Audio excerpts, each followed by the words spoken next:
বন্ধুরা, এক সময় এক গ্রামে রামদাস নামে এক ব্যক্তি বাস করতেন।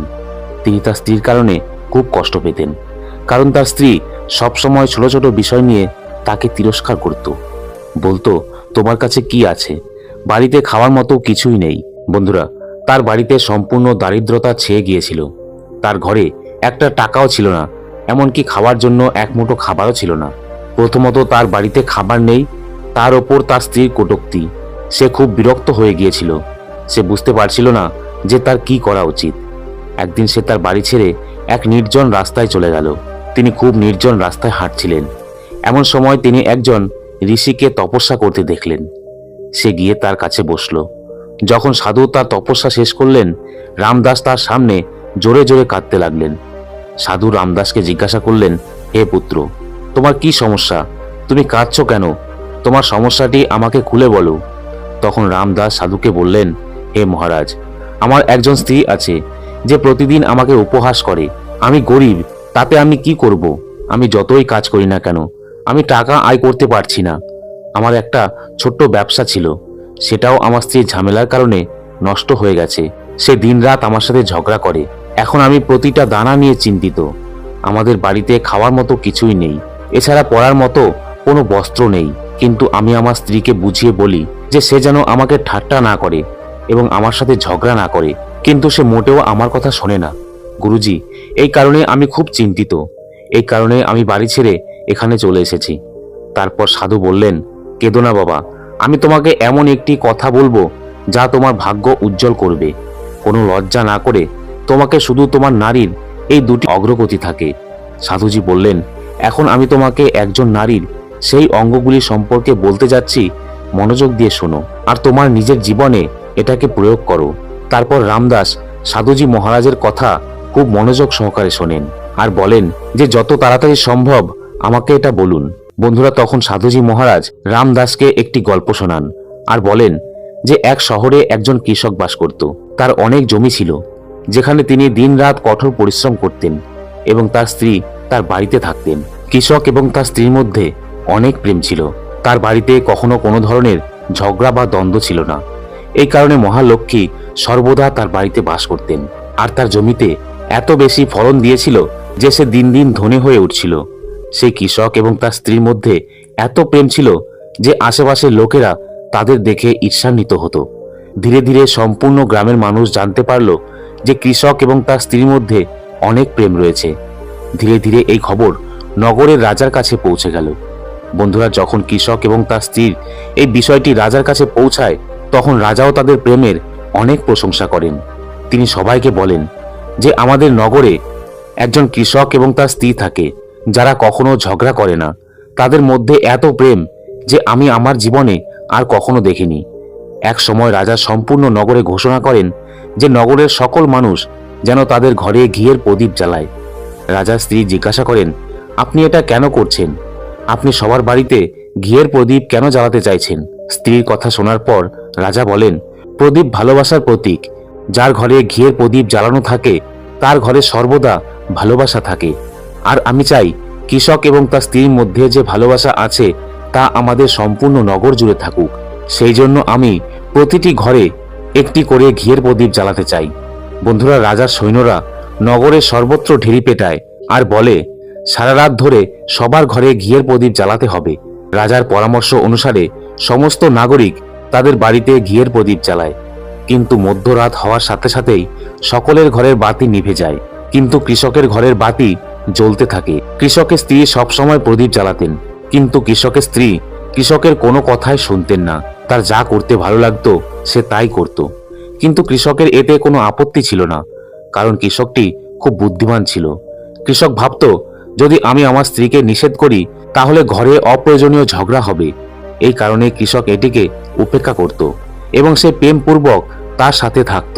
রাজা তার প্রাসাদ থেকে সম্পূর্ণ নগরটি দেখছিলেন।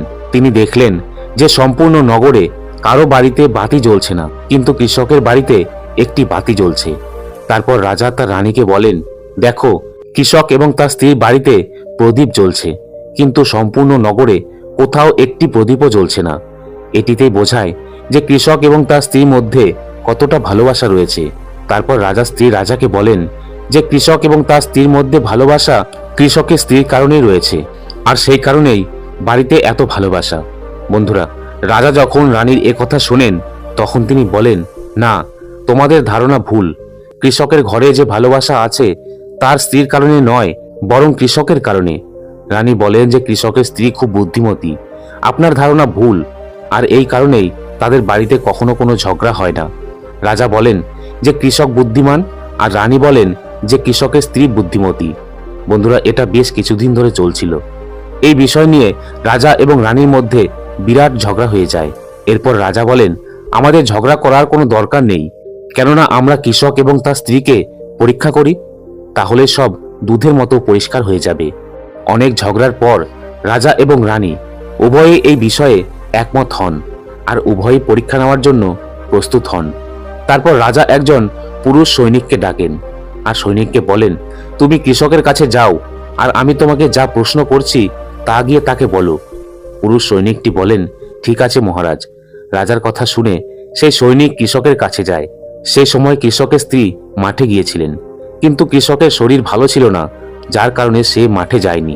এই সময় সৈনিক কৃষকের বাড়িতে পৌঁছায় এবং কৃষককে বলেন যে আমি রাজ দরবার থেকে এসেছি, রাজা আমাকে পাঠিয়েছেন।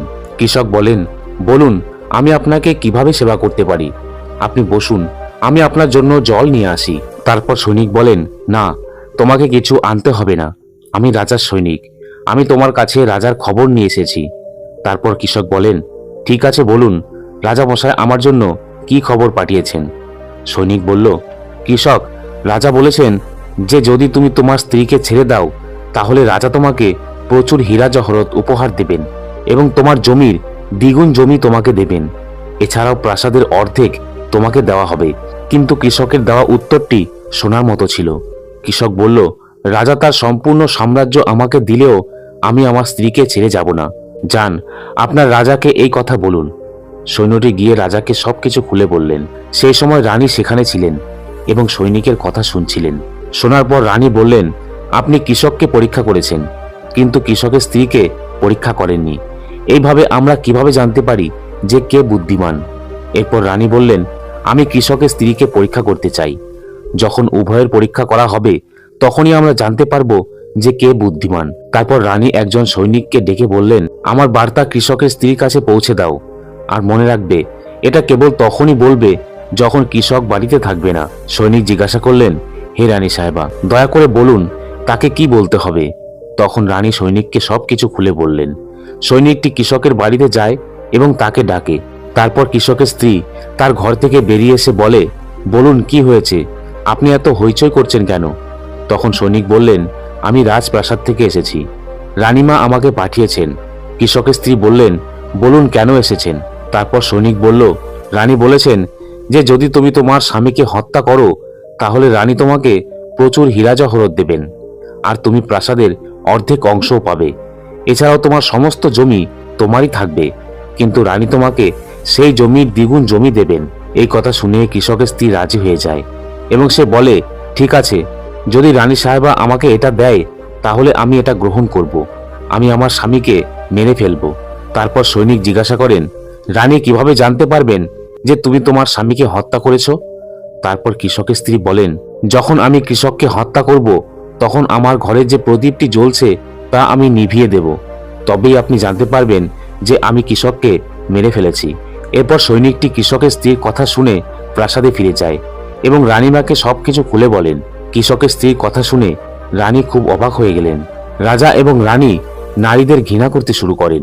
একই সাথে রাজা তার নগরের সকল নাগরিককে ডেকে বললেন যে আমি চাই না যে কৃষকটি আমার এবং আমার স্ত্রীর কারণে তার জীবন হারাক। তোমরা ওই কৃষকের বাড়িতে যাও এবং তাকে সবকিছু বলো, আর সেই কৃষককে বাঁচাও, না হলে কৃষকের স্ত্রী তাকে মেরে ফেলবে। এরপর সৈন্যরা কৃষকের বাড়ি যেতে যেতে ভাবে যে কৃষকের স্ত্রী রাতে কৃষককে মারবে এবং বাতি নিভিয়ে দেবে। এর আগেই আমরা কৃষকের বাড়িতে পৌঁছে যাব আর কৃষককে বাঁচিয়ে নেব।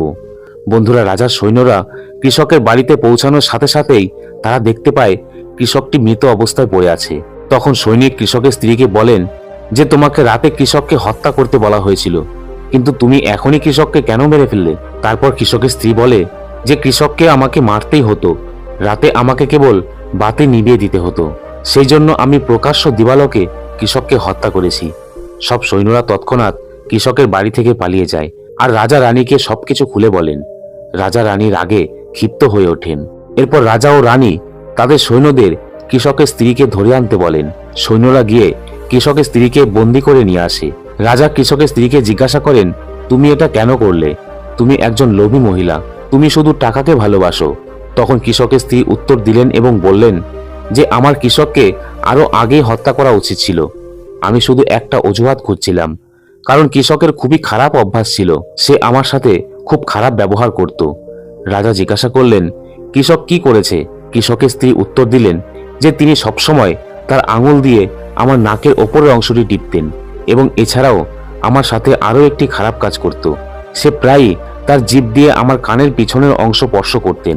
রাজা জিজ্ঞাসা করলেন, বলতো, যখন তোমরা দরিদ্র ছিলে তখন কি কৃষক তোমার সাথে এমন কাজ করত? তখন কৃষকের স্ত্রী বলেন, না মহারাজ, তখন করেনি। তারপর রাজা বললেন, আমি বুঝতে পারছি কৃষক কেন এমন করত। ঠিক সেই মুহূর্তে সাধু রামদাসকে জিজ্ঞাসা করলেন, তুমি কি বুঝতে পেরেছ নারীর শরীরের কোন অঙ্গ টিপে এবং চুষে মানুষ হঠাৎ করে ধন সম্পদ অর্জন করে? তখন রামদাস বললেন, না সাধুজি, আমি এখনো বুঝতে পারিনি। তারপর সাধুজি বললেন, যদি তুমি এখনো বুঝতে না পারো তাহলে আমি তোমাকে আবার বলছি। কৃষক তার স্ত্রীর সাথে প্রথমে যে কাজটি করতেন তা হলো তার আঙুল দিয়ে তার নাকের ওপরের অংশটি টিপতেন। তাই যার বাড়িতে অর্থের অভাব আছে তার উচিত অবশ্যই আঙুল দিয়ে তার নারীর নাকের ওপরের অংশটি টেপা। বন্ধুরা, মহিলাদের নাকের ওপরের অংশটি খুবই শুভ বলে মনে করা হয়। এই কারণেই যে এই কাজটি করে সে সর্বদা ধনী হয়। দ্বিতীয় কাজটি হলো, যদি কোনো পুরুষ তার জিহ্বা দিয়ে তার নারীর কানের পিছনের অংশ স্পর্শ করে তাহলে তার ভাগ্যের দরজা খুলে যায়, সে হঠাৎ করে ধন সম্পদ লাভ করে।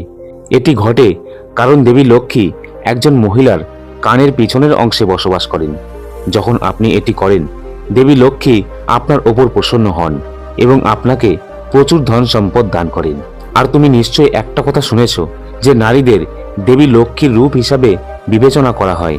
এই কারণেই এই পৃথিবীতে যে ব্যক্তি এই পবিত্র কাজ করেন তার ঘর ধন সম্পদে ভরে যায়, যা এই গল্পে কৃষক তার স্ত্রীর সাথেও করছিলেন। কিন্তু যখনই তুমি এমন কিছু করবে তোমার স্ত্রীকে সম্পূর্ণ ব্যাপারটা বলা উচিত, না হলে তোমার জীবনেও এমন বিপর্যয় ঘটতে পারে।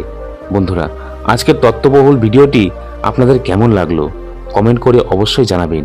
ভিডিওটি ভালো লাগলে একটি লাইক করবেন আর চ্যানেলটিকে সাবস্ক্রাইব করে পাশে থাকবেন।